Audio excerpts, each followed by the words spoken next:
I think, as I always do, it's only fair that I draw a little bit on how the journey started for Kaizer Chiefs. You know, they were in group with that Casablanca, also Horea Isen, and also Alesco Petrolis de Luanda of Angola. I mean, proud to their last game of the group stages, they were on the same point with that is Horea AC, who of course they are a known side in the CAF Champions League. They play very well in the CAF Champions League, experienced in it. They were able to get a draw. They needed a draw, a win to progress out of the group, because the CAF Champions League works on home-to-home basis, head-to-head basis. And then they were on the same point. So that means that since the first leg was a draw in South Africa, they needed a draw, a win to progress, and then they were able to get a 2-2 draw to progress.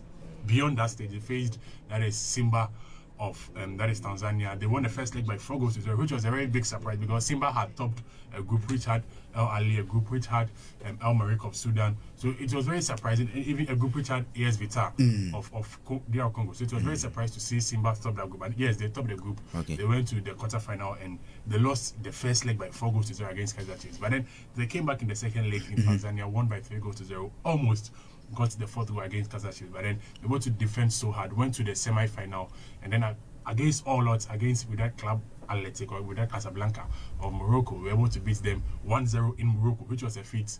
I mean, it's really happened. Up until that, they played that game, and the last time we had lost a game was against, that is Ahly in Morocco, was against Ahly, and that was in the semi-final of last season. And before that last season, the last time they had lost at home was in 2016. So, I mean, to beat with that in Morocco was a feat which rarely happens. It rarely happens. But then they were able to win that game against Wydad Casablanca and then draw in South Africa to book their place in the final. For Ahly, they had a very difficult starting the season. They lost at home to Simba. They lost away to Simba in Tanzania. And as I said, Simba went on to win that group. But then they went into the quarterfinal, played against Mamelodi Sundowns. Last season, they won against Mamelodi Sundowns in the quarterfinal. This season, they did same, winning against Mamelodi Sundowns 3-1 on aggregate in the quarterfinal. Went into the semi-final against Esperance de Tunis and surprisingly won by 4-1, which was, I mean, a very huge feat for Ali, especially considering how powerful the Esperance team is. But then they won by 4-0 and then booked their place into the final. So here we are. The game we're playing today between Ahly and then Kaizer Chiefs. Let me start first from the coaches of both teams. The coach of that is Kaizer Chiefs is Stuart Baxter. He is the former coach of the South African national team, which also Pichu Mosimane, the coach of Ahly, he has also managed that team before. So it's literally a battle of South African coaches. I mean, who is better, whether it is Mosimane or Baxter? It is the head-to-head between the two of them. Mosimane has won 5. They've played 10 times against each other actually. Mosimane has won 5 times, 3 wins for Stuart Baxter, and then 2 of the other games being a draw. So this means that this will be the 11th time they'll be playing, and then any of the managers who wins will be boosting, I mean, their portfolio. But then it's Mosimane who leads as of now. You know, Pichu Mosimane was appointed the head coach of Ahly.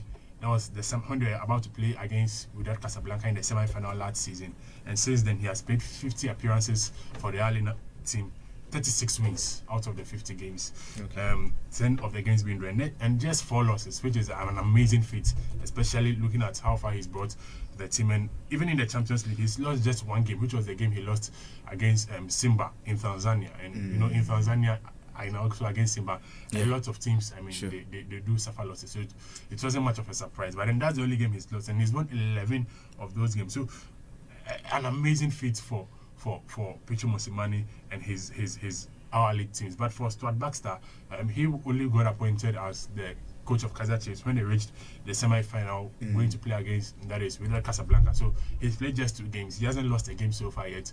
He won 1-0 against Wydad in the first leg and then drew 0-0 in the second leg. So he'll be hoping to keep his 100% record with this Kaizer Chiefs team and then ultimately clinch the CAF Champions League trophy. But let's move into the team as to the tactical approach of, I mean, these 2 sides in the game today. For Ahly, I mean,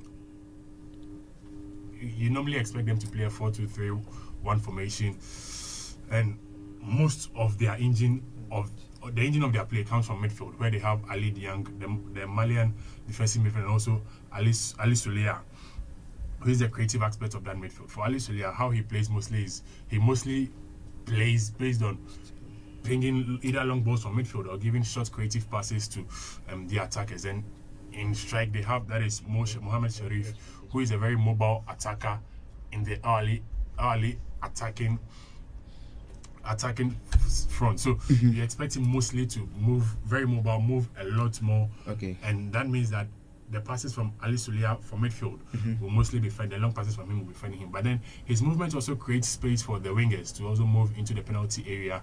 So most of Ahly's play is mostly centrally in front of the opposition defense, because a lot of the wingers are moving centrally into the spaces created by their striker, who is moving, all across the opposition penalty area. So this creates a lot of space on the wing for their fullbacks, that is Ali Malu and then the other wing back, to also move in and congest the opposition attacking front. And that's how they mainly possess and also control play from the opposition. For Kaizer Chiefs, they've survived the Champions League to this point purely by how aggressive they've been, by playing very great football, by being very strong, very resolute, and that's how far they've been able to walk all the way to this stage. And I don't think it will be any different from this game. I expect them to be sit very, very deep to sort of defend their play. They mostly play with a three-back, and with what's at stake in this game, it's very expected that even though they'll be playing a three-back, the fullbacks will automatically have to join the defenders to form a five-back, which means that they'll have to be defending almost the whole 90 minutes and very, very defensive kind of play. So it's going to be a very, very difficult game for Kaizer Chiefs, and the only way they can survive this game is if they can be able to hold on to the end, because for Ahly, majority of their goals have come from the 60 minutes advancing. Wow. They've scored 30% of their goals from between the 60th and then the 75th minutes, which means that between these two times, when the opposition is getting more tired in terms of defending, that's when they rise to the heights and score most of their goals. And then they scored, that is 21% of their goals from the 21st and then the 90th minute. So from the 60 minutes onwards, that's when they become very vociferous, very venomous, and they can hurt you so much. So the Kaizer Chiefs defense will have to, withstand all that. For Kaizer Chiefs, because they play a lot more on the counter-attacks, they mostly come to life on the end of the first half and then the second half. So from the 30th to 45th minute, they scored 33% of their goals. That's Kaizer Chiefs. That's Kaizer Chiefs. And then from the 75th to 90th minute, they scored 25%. So mostly end of first half, end of the game, full time. When you've attacked them so much and you have less energy in you, that's when they come out on you to attack you so much. So for Ahly, they'll have to be very cautious of the Kaizer Chiefs counter attack, because that's mainly what they dwell on. Long passes from midfield into their striker, that is Nekovic and also Castro, who love to exploit on the long balls, and then not in headed goals. For Kaizer Chiefs also, 5 of their 10 goals they scored so far are headed goals. So that's basically how they score their goals. They don't really create beautiful ball to create chances. But then set pieces, long balls, they get their goals, and then they make sure that they defend when they consider goals. That's how they've been surviving, and that's how they are at this stage at this point. So statistically, who is favorite statistically? So statistically, it's obvious. Ahly they are favorites by a mile. They won the Champions League by 9 times. Okay.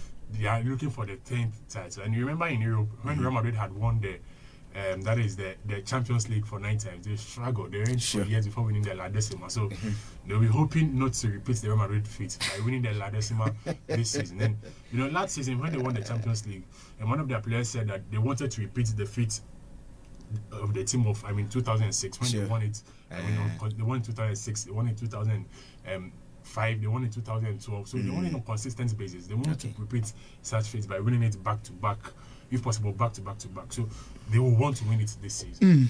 Fantastic. So you are going for Ahly? Yeah, I think Ahly they are the clear favorites, and the only way that they will not be able to win the game is if they're not able to take their chances, because I feel they'll have a lot of chances. For Kaizer Chiefs, you have lots of work to do. Their goalkeeper will have to, be very, very strong to keep lots of shots out. And the only way that Kaizer Chiefs will win the game is if Ahly are unable to take their chances.